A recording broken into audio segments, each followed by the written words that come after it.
morning, everybody. I really appreciate you guys for being here. I will give you the fair warning that I am not a morning person, which is probably why you haven't seen me at Creating Mornings here yet, which I'm excited to be here for my first time, which I'm speaking this time. So I will be here for other ones if I can climb out of bed and make it to my shower. Usually after that, I'm pretty good. But I want to start this talk off by being completely honest and transparent. That's the last time I'll make that pun.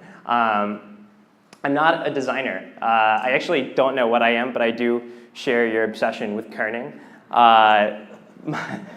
My business cards say that I head up the Metro Ideas Project, which is what we'll roll with for this morning. A bit about us, we're a public policy research organization. We're a think tank, essentially, and we focus on urban policy, and we study how to make cities work better for people, particularly smaller places with 1 million residents, under 1 million residents, that don't typically get a lot of attention from your traditional institutions. So I'll just quickly roll through some of our work. So this is a map we created focused on per student spending here in Hamilton County, where we went and reverse engineered a $400 million budget, really focusing on explaining the gaps and equity differences in how schools got funded. And if you want to check that out, you can go to our website, metroideas.org. We also compared school spending to student outcomes and saw that there wasn't as much of a correlation as you might think, although we did notice that the least experienced teachers went to predominantly Title I schools. So it's some pretty interesting stuff. And if you want to come up to me afterwards, I'd be happy to talk about it. To be very frank, sometimes it's just a lot of spreadsheets that we try to make look pretty for you guys. And that's honestly what research tends to look like at its starting point. But it's a really cool gig, and I'm really proud of the work that we do. But I'm not here to talk about Metro Ideas Project. Being involved in government and policy and politics is a lot of fun, and it's really interesting. And I kind of try to find a way to tie into my work these types of talks. And when the Creative Mornings team came to me and asked me to speak, I asked what the theme was. I was really excited. And they said transparency, and then I immediately thought, oh, like somebody who works near or around government talking about transparency. Shit, this is not going to be very good. We're not very good at this. It's not exactly the wheelhouse of politics, right? You've seen the WikiLeaks stuff that's coming out. There's a common thought that if only we could get our act together at government, we could all have really nice things. But here's the thing, and it's what I want to talk to you guys about today. I think we get the conversation about transparency totally wrong. It's bad. It's bad. It's wrong. Wrong. I'm going to flip through a couple of headlines that we've seen around transparency. These are just common examples, not anything super like breaking news, CNN, Cryon stuff, but just things that you see in local papers and around the country. We need more sunlight, getting our candidates to answer more core questions on government secrecy. This is the typical transparency conversation. This process would only be improved if we actually knew more about it, or if I'm being screwed and I want to know exactly how I'm being screwed. 95% of Louisianans demand greater government transparency, which actually might be fair. But it's not just government. It's the tech companies that we choose to give our data to. So Facebook recently had this big scandal where it was over-reporting its video ad data, which is really bad because that's where it makes a lot of revenue from. But it's also the restaurants we choose to eat at. So there's a particular farm-to-table restaurant that in Indiana that lets you see the whole, how everything gets to the table. Everything from, you get to like tour the farm and you get to see how the meat's prepared. If they let you see everything, but them killing the animals, which is nice of them, I guess, but it seems pretty intense. And I told you I wouldn't make another transparency pun, and that's true, but I'm letting Southwest do that. So they have just basically gone and gotten rid of the pretense altogether and said, like, you're transparent, and they put it in their tagline. Thanks for that breakdown, Southwest.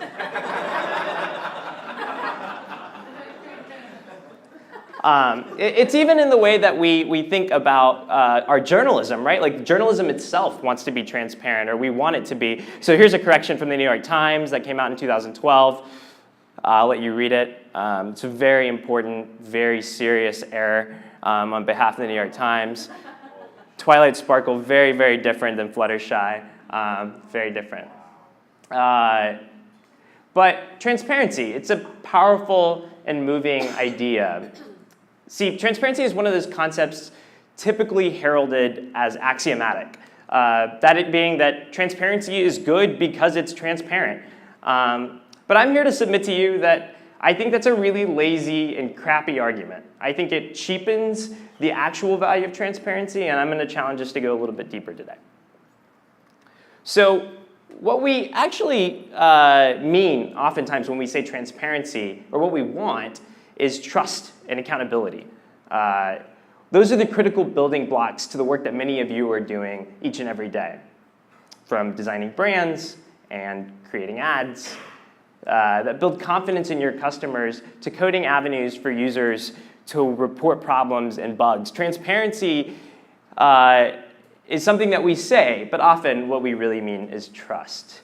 Only 19% of people say they can trust government to do what is right, and that came from Gallup. And certainly it's informed my work.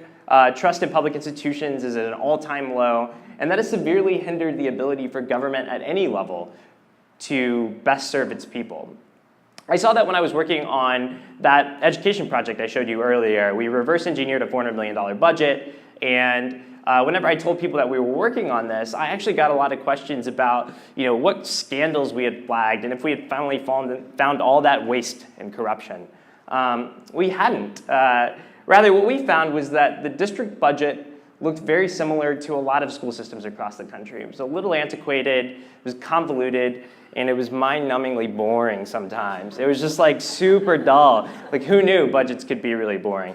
But the opaqueness of the budget had actually compounded a problem. It's just people didn't want to believe that there were no scandalous items in it. There was just so much money. Like, how couldn't there be people screwing us? It doesn't work very well. It must be people trying to intentionally corrupt the system. That confusion of trust and transparency has led us to some really weird places. We all know that distortions or expectations can distort reality. But I often think we forget that we can distort it in the opposite direction, right? We live in the most transparent era of modern history. Like, that should just be stated. We have video access to most public institutions in their meetings. We can go on Twitter and hear what our elected officials say. We have every single bill broken down on a website where we can read the whole text. It doesn't mean that all of this information at a fire hose has made us more effective, but it does mean that we have access to a lot of this stuff. And there's more work to be done, for sure, but trust in key public institutions like the federal government or the court systems is at an all-time low. And it seems the more transparent we get, the less we believe anyone. This is just our flat-out response to people that present information to us at this point. And it seems the more transparent we get, we're just binging on it at this point, and it's hurting us. We're like this hamster. We just keep eating transparency up, but we're not really getting anywhere. I'm a sucker for a good GIF. So, instead of asking for results, we find ourselves demanding more cameras, more statements, more access. We want our farm-to-table eggs, our ethically made athleisure wear, our direct trade coffee, and yes, we want our public institutions to be more upfront with us about how it all happens. But what we really want is to be able to trust, because somewhere along the way, we lost it. And instead of demanding institutions or products that we can trust, we perhaps rightfully are demanding that they come clean, whether or not they've done anything wrong. And so I'm going to posit that transparency is actually a pressure cooker. It extracts and concentrates, forcing us to reckon with the essence of what we're scrutinizing. That's why we're often confused with the outcome. So we take trust, which is a process, or we take trust, which is the outcome, and with the process, transparency to get there. And we confuse the two of them. We mix them up. And we often end up disappointed, hurt, angry, And eventually we get nihilistic about the world around us because, again, we're not getting that trust piece. But I don't want to be too cynical. This isn't an indictment of transparency. The pressure can actually make us better. Upton Sinclair immediately comes to mind. He was a muckraking journalist. He was among the crew, the muckrakers that coined the term, who in 1905 published an account of the horrible and disgusting conditions in meatpacking plants, resulting in modern food safety guidelines and eventually the establishment of the FDA. But instead of indicting transparency, what I'm suggesting rather is that we should know why we as a society or as an electorate, as citizens, as consumers, as designers, and as human beings, why we clamor for it so much. When we replace trust with transparency, we fundamentally have lost something. If we see transparency as a panacea to everything, where more is simply better all the time, we very much risk dulling its function. James Madison quipped that no constitution would have ever been adopted by the convention if the debates had been public. Which I guarantee you is the only time James Madison, and the last time James Madison will be quoted at a CreativeMornings talk, so, or at least, yeah, anyways. But the idea doesn't just apply to government. Each of you are dealing with important issues of disclosure, iteration, evolving ideas, and choosing what to feedback to internalize and to take into account and what to dismiss. Design by committee rightfully probably horrifies you.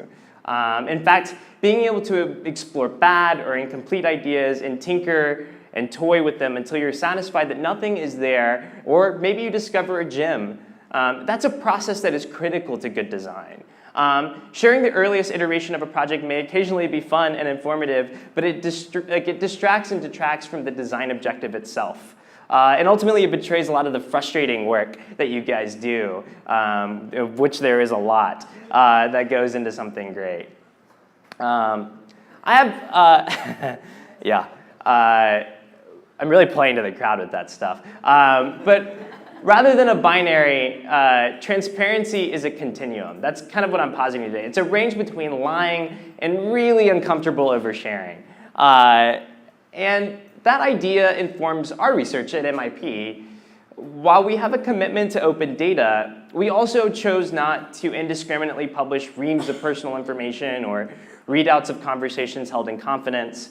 We made the call because people deserve, or one of the things that we made the call about was a bunch of people wanted us to publish individual teachers' names with their performance scores. And we chose not to do that because it just didn't help the process of making our government better. But we did make the call that people deserve to know how principals with poorer students have less discretionary funding to spend. We think that people deserve cities and institutions that work. Your clients and customers deserve design that is excellent. And my message to all of you this morning is that we should sometimes outrank the need for a totally transparent process with some sense of effectiveness.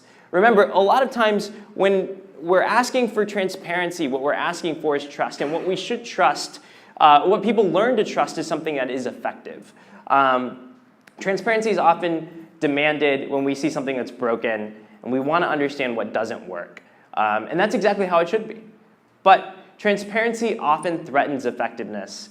And we should give ourselves permission to step back and ask ourselves, what's more important? And I would say that effectiveness outranks transparency every single time. Thank you so much.